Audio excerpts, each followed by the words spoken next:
In the year 2147, Earth stood on the edge of a new era. Humanity had advanced technologically, with cities gleaming under the light of neon signs and space travel being as simple as hopping on a subway. But beneath the surface of this shiny world, a darkness grew. Different factions of humans had risen, fighting over resources and power. One group, known as the Purifiers, believed they were chosen to cleanse the earth of those they deemed unworthy. Their methods were brutal, and they sought to eliminate entire communities. Amidst this chaos was a young scientist named Maya. She worked at a research facility on solar technology, dreaming of a world where energy was free and accessible to everyone. Maya was not a fighter, but she had a kind heart and believed in the goodness of humanity. Every day, she watched the news in horror as the Purifiers' forces attacked innocent people. Deep down, she knew that something had to change. Maya had a close friend named Ravi, a skilled engineer who had always been her support. He shared her views about peace and loved to talk about ways to improve the world. One day, they were having coffee when Ravi expressed his frustrations. "Maya, we can't keep waiting for someone else to make a move. We need to unite and fight against these monsters." Maya was hesitant. "But what can we do, Ravi? We're just scientists. We don't have weapons or an army." Ravi's eyes glimmered with determination. "We could create something. We're tech experts. What if we invent a way to stop them?" Maya considered his words. She thought about the pain surrounding them. "What if we gather others like us? Scientists, engineers, anyone who wants to help? We could use our skills to make a device that protects people, maybe even a way to push back." Together, they started to form a coalition. They called it the Unity Project. They found courageous souls, doctors, teachers, artists who believed in the dream of a world without violence. This diverse group met in hidden places, sharing ideas and planning. Maya led discussions about solar shields that could protect entire neighborhoods from attacks. Ravi worked on drones that could deliver supplies to those in need. Weeks passed, and the Unity Project grew stronger. They worked long nights, fueled by hope and determination. Then, news reached them that the Purifiers were planning a massive assault on a small town called Greenvale. This was the moment they had prepared for. They had to act. On the night before the attack, the Unity Project members gathered in a makeshift war room. Maya stood at the front, her voice steady. "Tonight, we protect Greenvale. We can't afford to be civilized anymore. We must show the world that we are strong and united." The group nodded, a fire igniting in their hearts. They divided into teams, each group with a specific mission. Some would set up solar shields around Greenvale, while others would deploy drones for surveillance and aid. As dawn broke, they made their way to the town, their hearts pounding in unison. The streets of Greenvale were calm, but tension hung in the air. Maya and Ravi set up the solar shields, their hands working quickly. They looked up to see the sky darkening. A fleet of purifier ships loomed overhead, casting shadows over the town. "Here they come!" Ravi shouted, his voice trembling with adrenaline. The group sprang into action, activating the shields just in time. Bright energy beams surrounded Greenvale, creating a protective barrier. The purifiers opened fire, but their weapons bounced off harmlessly. Maya watched in awe. It worked. "We did it." But the purifiers were relentless. They sent ground troops to storm the town. The Unity Project was prepared. Drones flew through the air, dropping supplies and carrying away wounded. The fight was fierce. Members of the Unity Project stood their ground, refusing to back down. Maya noticed a group of children trapped in a damaged building, fear in their eyes. "We have to help them," she said, her heart racing. Ravi nodded, and they sprinted through the chaos. They reached the building and guided the frightened kids outside, shielding them with their bodies. Suddenly, an explosion shook the ground. Maya lost her footing, but she quickly got up. "Keep moving," she urged the children. They made it to the shields, where other Unity Project members were helping civilians. As the battle raged on, Dan, one of the most skilled tacticians in their group, shouted a plan. "We need to take down their leader. If we can show them we're not afraid, they will back off." Maya felt fear creep in. "How can we do that?" Dan pointed at the most powerful purifier ship. "I can hack into their systems and disable their weapons. But I need a distraction." Maya looked around and spotted a cluster of drones. "I'll go with you. We can send our drones to create confusion." The two rushed toward the enemy lines, dodging explosions and chaos. Maya sent out the drones, which buzzed toward the purifier ship, creating a swarm of confusion. Dan plugged into the ship's control panel, sweat pouring down his face. Lightning struck from the ships, but the Unity Project fought bravely. Ravi, rallying fighters, shouted motivating words. "This is our home. We will not back down." Finally, Dan triumphantly shouted, "I'm in." As he disabled the ship's weapons, the purifiers stumbled back in shock. The Unity Project took advantage of this moment, pushing through their lines. Maya felt strength overflow inside her. She rallied her friends. "Now, we move forward." Together, they charged towards the heart of the enemy forces. Despite the odds, the Unity Project pushed through with determination and bravery. They fought for every life, every dream. The purifiers began to retreat, confused and weakened by the resilience they faced. As the dust settled, Maya looked around. They had done it, but the fight was far from over. This battle would be the beginning of a new chapter. The Unity Project had shown that even in the darkest times, humanity could stand together against evil. With shared laughter and tears, they gathered in the town square, united by their victory. Maya breathed a sigh of relief, knowing they had set the wheels of change in motion. They would continue to protect, to innovate, and to inspire hope. From that day forth, they vowed never to be civilized in the face of genocide again. They would fight with heart and strength until peace reigned. The crimson sun dipped below the jagged peaks of the Xylos Mountains, casting long shadows across the desolate plains.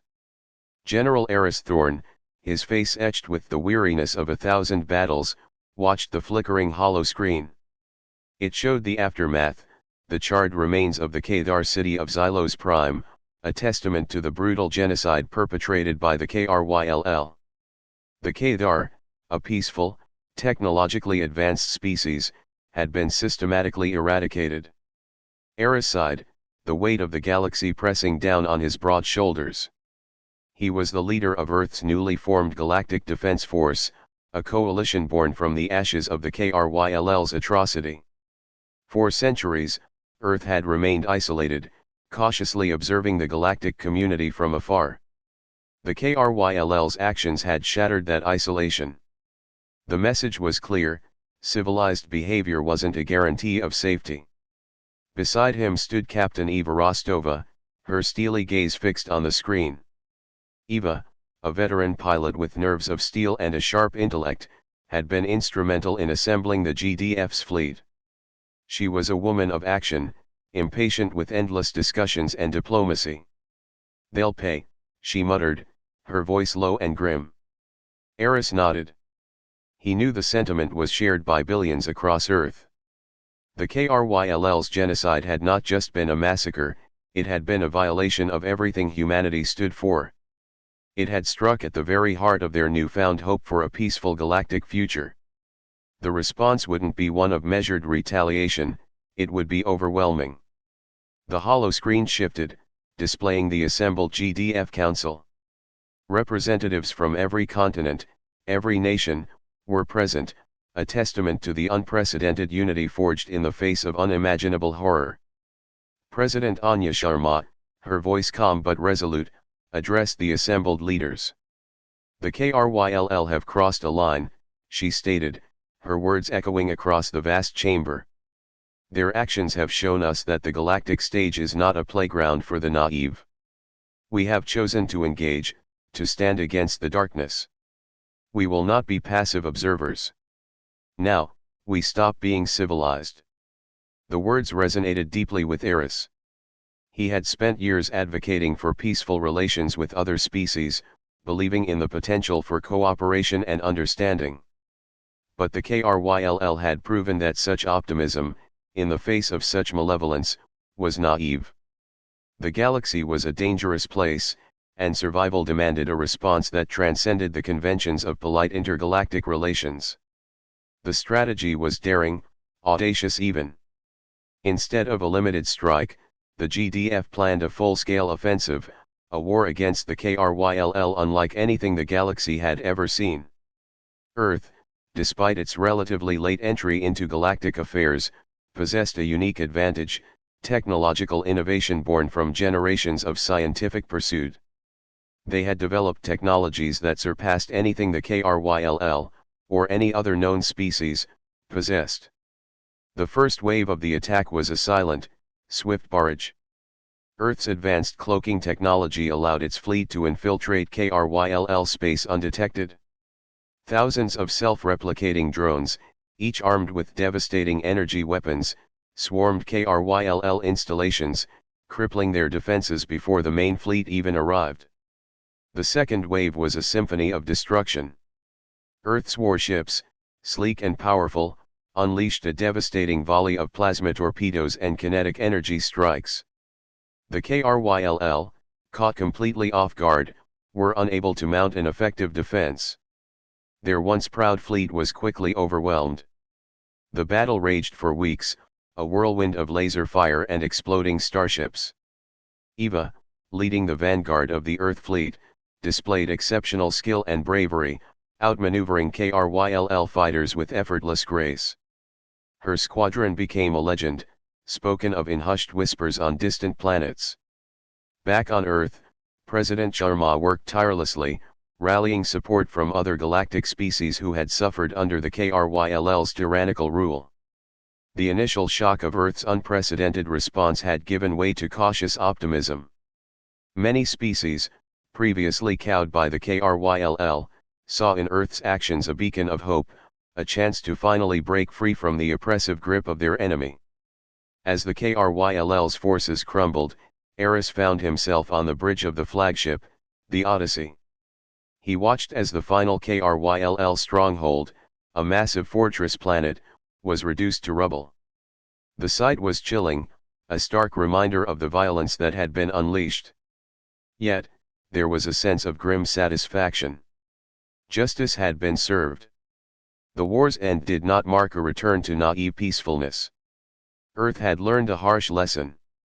The galaxy was not a place where kindness alone would ensure survival.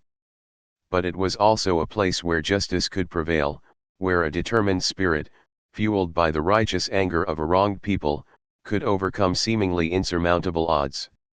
The GDF, once a fledgling organization, became a force to be reckoned with, a protector of the innocent and a deterrent to tyranny.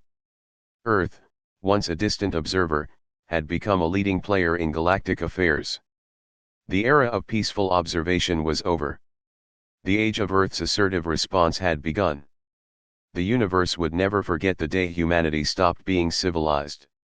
The universe would never forget the day it learned that civilization could be a weapon. Once upon a time, in the year 2142, Earth was a colorful planet filled with life and wonder. Humans had advanced in technology, but they had also faced many troubles.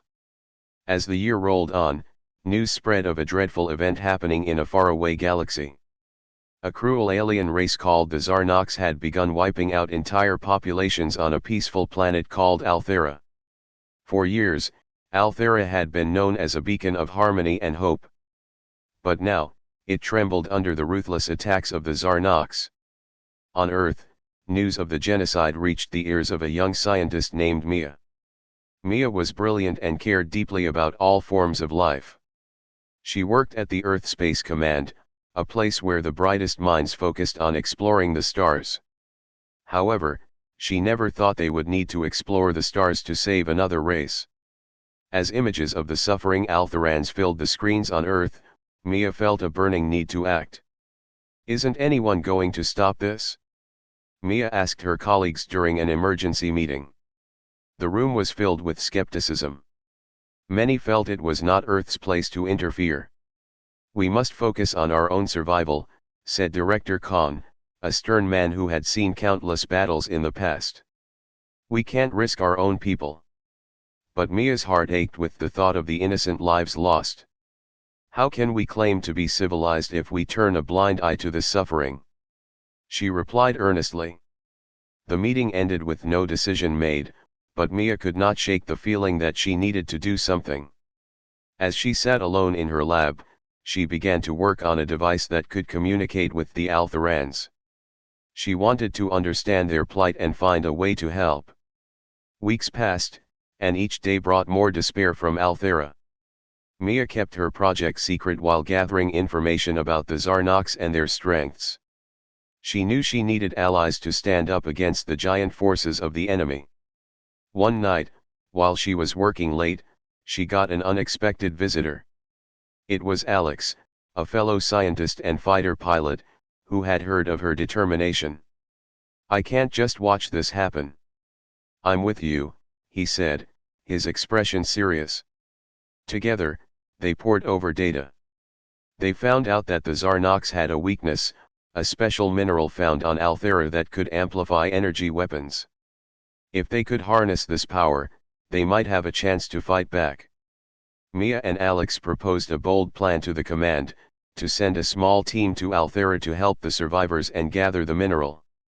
However, the command was still unwilling to risk their resources, fearing it might lead to the downfall of Earth itself. Anger bubbled inside Mia, and she knew they couldn't wait anymore. "Let's do it ourselves," she said. "We can build a ship and go." Alex agreed, knowing it could be dangerous, but he believed in Mia's vision. They recruited a small band of people who felt the same fire in their hearts: Tara, a skilled engineer, Victor, a brave former soldier, and Lena, a tech expert. Each member brought unique skills that would make their mission possible.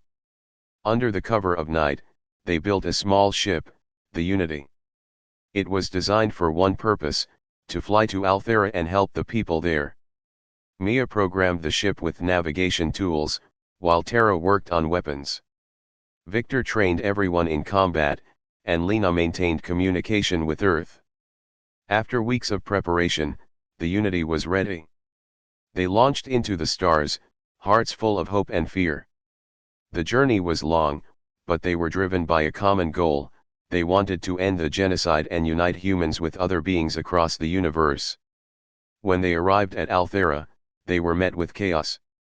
The cities were burning, and the cries of the Altherans echoed around them. They began to help where they could, rescuing survivors and navigating the wreckage. As they gathered information, they learned that a Zarnox commander named Gruul led the attacks. Gruul was ruthless and powerful, and he needed to be stopped for any chance of peace. Mia devised a plan to use the mineral they had gathered as a decoy to lure Gruul into a trap. They set their plan in motion. As the group feigned retreat, they placed the mineral in a location where Gruul would easily find it. When he appeared, a fierce battle broke out. The Unity fired its new weapons, and Mia's team fought bravely. They used their training to work together, dodging blasts and returning fire. Gruul was furious. He underestimated the determination of the small Earth team and even more the will of the Altherans who rose to fight alongside them. The tide began to turn. The Altherans rallied together, joining forces with Mia and her friends, transforming despair into courage. The battle raged on, but unity was their greatest weapon. When the dust settled, Gruul was defeated, and the surviving Zarnox forces fled. Mia's heart soared when the Altherans cheered in celebration, thankful for the help they had received. With the help of both Earth and Althera, they began to rebuild. Mia and her team decided to stay a little longer to assist with recovery, allowing friendship to blossom between their worlds. The bond created through their struggle changed everything for both planets. When they returned to Earth, they were hailed as heroes. No longer could anyone say they were merely observers of suffering. Instead, they inspired a movement that would change humanity's trajectory toward protecting life across the universe. Mia, Alex, Tara, Victor, and Lena stood together, proud of what they had accomplished. They had shown that when faced with great evil, it was possible to unite no matter how far apart the worlds. Together, they had sent a message: now we stop being civilized, now we act. And that was just the beginning of a new era. The year is 2347. Humanity, having spread across the stars, had established a vast galactic civilization. But a shadow fell. The KRYLL, a technologically advanced insectoid race, initiated a brutal genocide against the human colony on Kepler 186f. News of the massacre, the systematic extermination of millions, spread like wildfire across the galaxy. The initial response was shock, disbelief, then anger.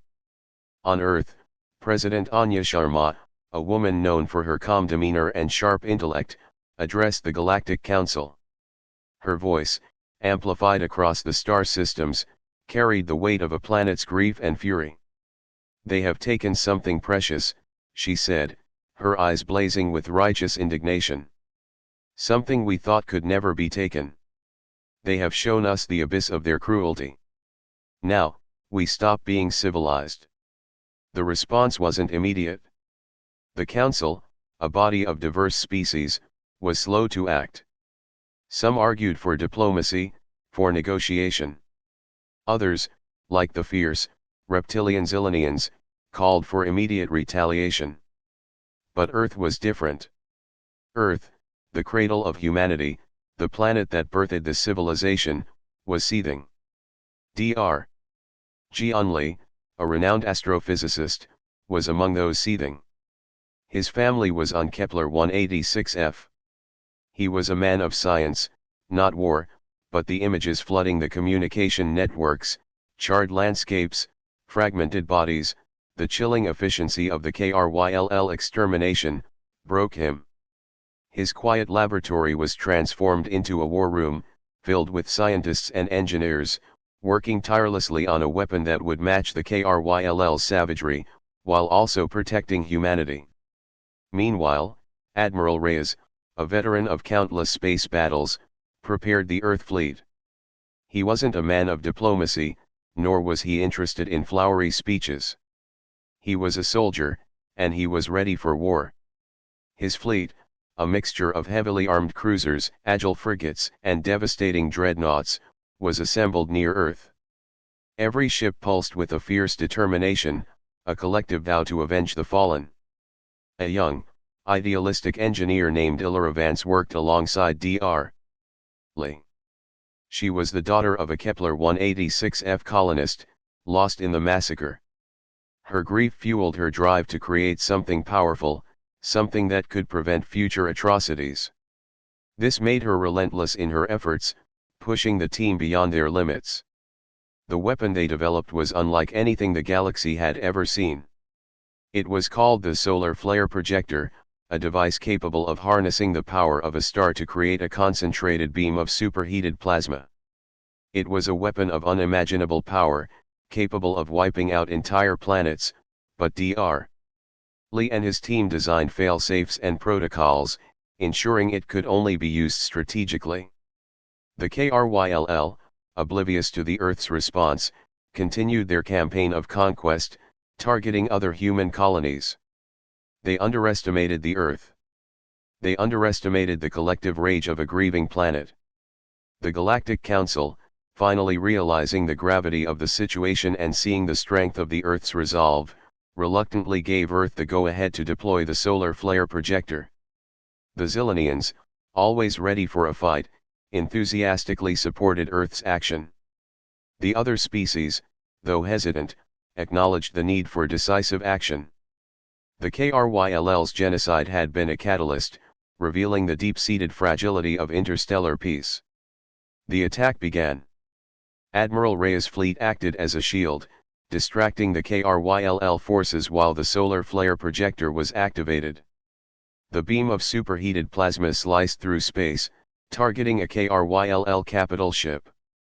The resulting explosion was visible from countless star systems.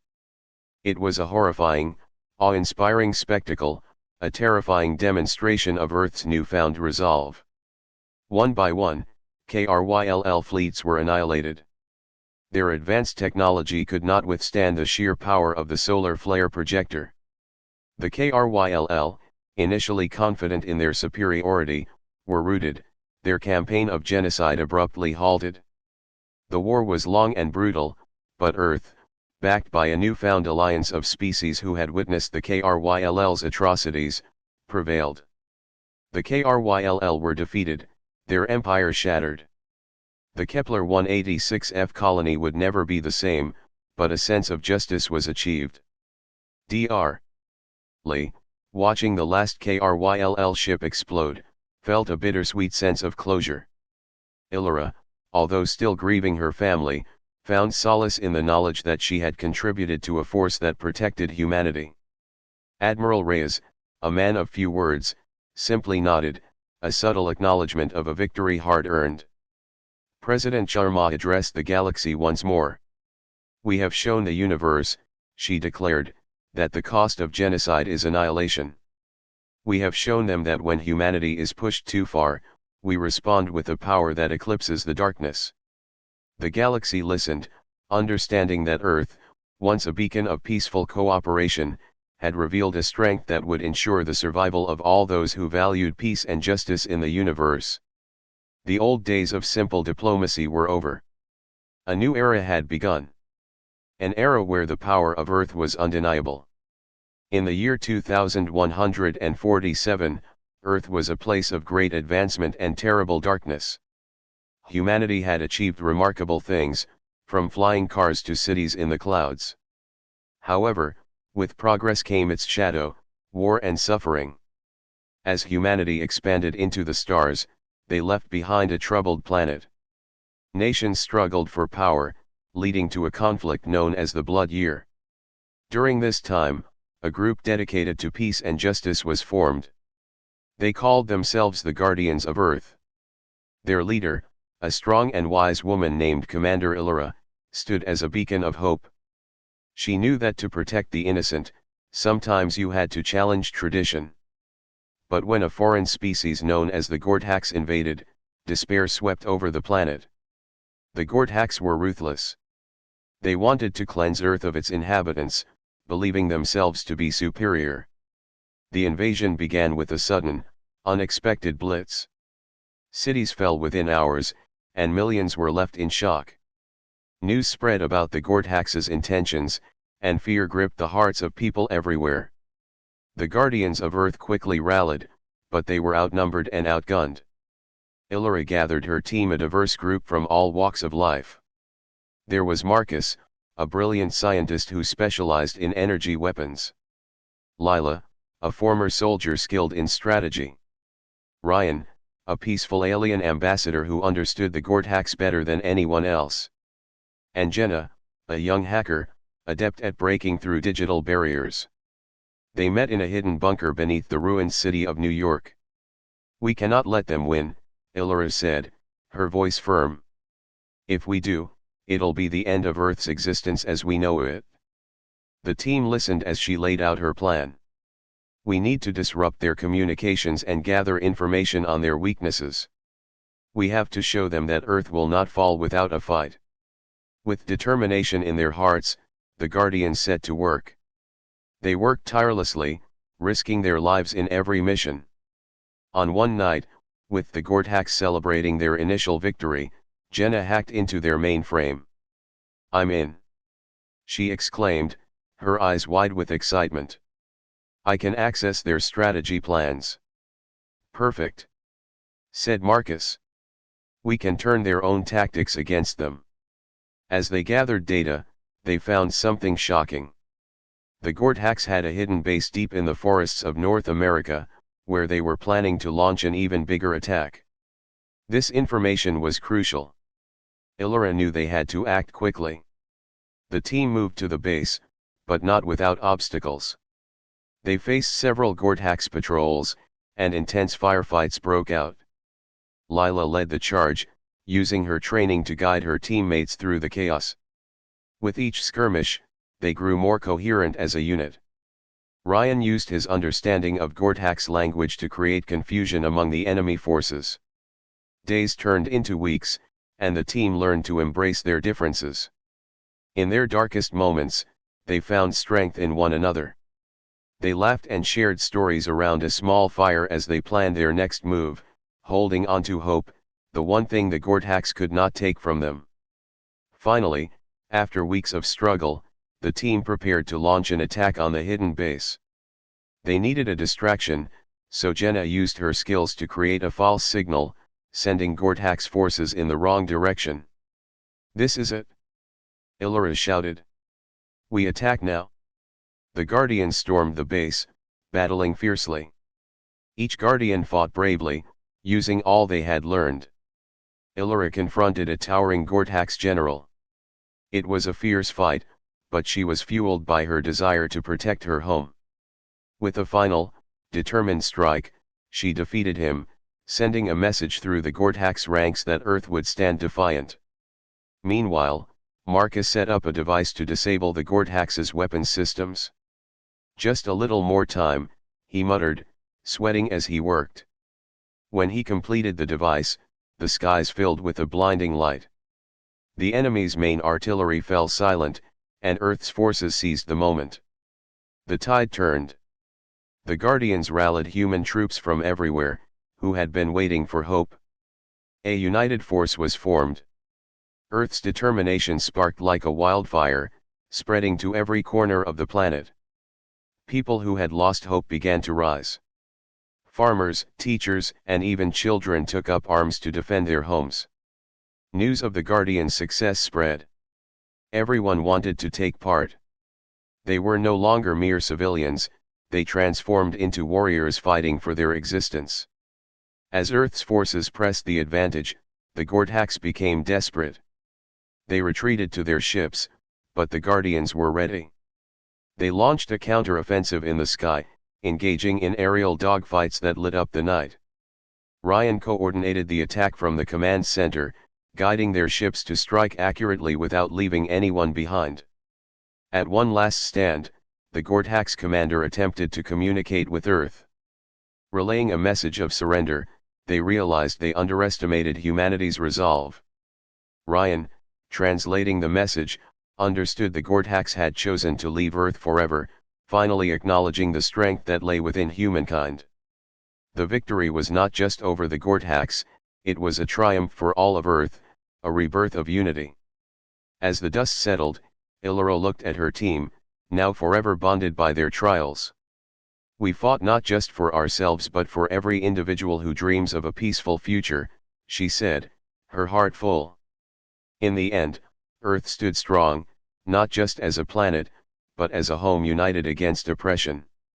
They vowed to protect their world from any threat that might return, learning from the past and growing together. The Guardians of Earth showed everyone that the true power of humanity lay in togetherness, resilience, and an unyielding spirit for survival. In the years that followed, they turned their attention to rebuilding.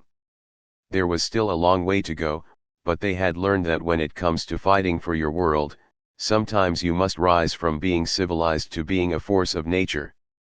Together, humanity returned to the stars, ready to share their newfound strength and wisdom with the universe, ensuring never to let a fight for peace diminish their will to stand united. The crimson sun dipped below the jagged peaks of the Xylos Mountains, casting long shadows across the desolate plains. This was Xylos, a planet once teeming with life, now a graveyard of a civilization annihilated by the Kryll Hegemony. The Kryll, a species driven by a cold, brutal efficiency, had systematically eradicated the Xylosian people, leaving behind a chilling silence broken only by the wind whistling through shattered cities. On a distant Earth orbiting a sun billions of miles away, Dr. Eris Thorne, a seasoned xenoanthropologist, stared at the holographic projection of Xylos. His face, etched with a grim determination, mirrored the devastation he witnessed. He'd dedicated his life to understanding alien cultures, but the KRYLL's actions had shaken him to his core. This wasn't just another research project, this was a crime against existence.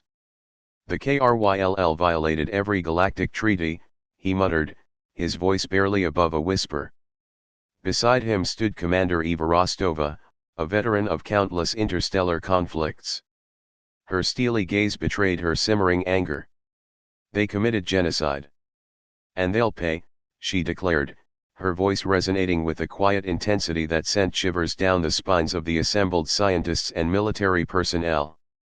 Among them was young Lieutenant Ji-Un-Lee, a bright-eyed astrophysicist fresh from the academy. He was awestruck by the sheer scale of the KRYLL's cruelty, the images of the decimated Xyloshian cities leaving an indelible mark on his soul. He joined the meeting out of curiosity, but now, his curiosity was replaced with righteous fury. The meeting had been called to discuss Earth's response to the KRYLL genocide. For centuries, Earth had maintained a policy of non-interference, believing in the principle of letting other civilizations solve their own problems. But the KRYLL's actions had crossed a line. This was not a conflict between two empires vying for power, it was an act of pure barbarity.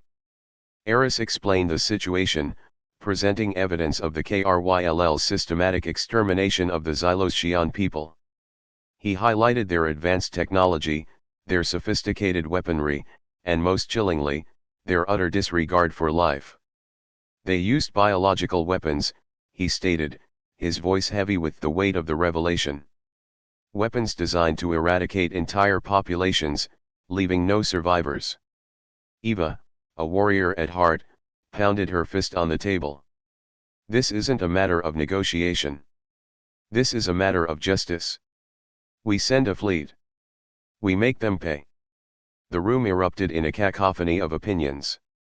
Some advocated for a diplomatic solution, a chance to negotiate with the KRYLL hegemony. Others, like Eva, argued for immediate military intervention. Ji-Un-Lee, overwhelmed by the gravity of the situation, found himself leaning towards Eva's stance. Eris, however, proposed a different approach. He suggested a covert operation, a surgical strike targeting KRYLL infrastructure and leadership, aiming to cripple their ability to wage war while minimizing civilian casualties. His plan focused on dismantling the KRYLL's command structure, making them less capable of organizing future genocides. The debate raged for hours, a clash of ideologies and beliefs. But one thing remained constant, the unanimous agreement that the KRYLL's actions could not go unpunished. Earth, a planet once hesitant to involve itself in the affairs of other civilizations, was finally ready to act. The unspoken phrase echoed in the minds of all present, "Now we stop being civilized." The ensuing month saw an unprecedented mobilization of Earth's resources. Scientists, engineers, and military personnel worked tirelessly, pooling their collective expertise to develop the most advanced weaponry ever conceived. The clandestine operation, codenamed Project Phoenix, was meticulously planned. Each step, each detail, had to be perfect. Failure was not an option. The fleet, a silent armada of sleek warships, cloaked and unseen, approached KRYLL space. Eva, commanding the lead ship, felt a surge of adrenaline mixed with anxiety. This was more than a battle, it was a statement. A message to the galaxy that such acts of barbarity would not be tolerated. The strike was swift and decisive. KRYLL command centers were disabled, their communication networks disrupted. Their military infrastructure, the very backbone of their power, crumbled under the precision of Earth's attack. The KRYLL hegemony, caught off guard, found itself reeling from the unexpected blow. The operation was a resounding success. The KRYLL, for the first time in their history, faced a foe who refused to yield to their might. The message was clear: Earth would not stand idly by while innocent civilizations were slaughtered. The age of non-interference was over. The news of Earth's response sent shockwaves throughout the galaxy. Other civilizations, previously hesitant to confront the KRYLL's power, now saw a glimmer of hope. The KRYLL hegemony, once a symbol of untouchable power, was now perceived as vulnerable. The balance of power in the galaxy had shifted.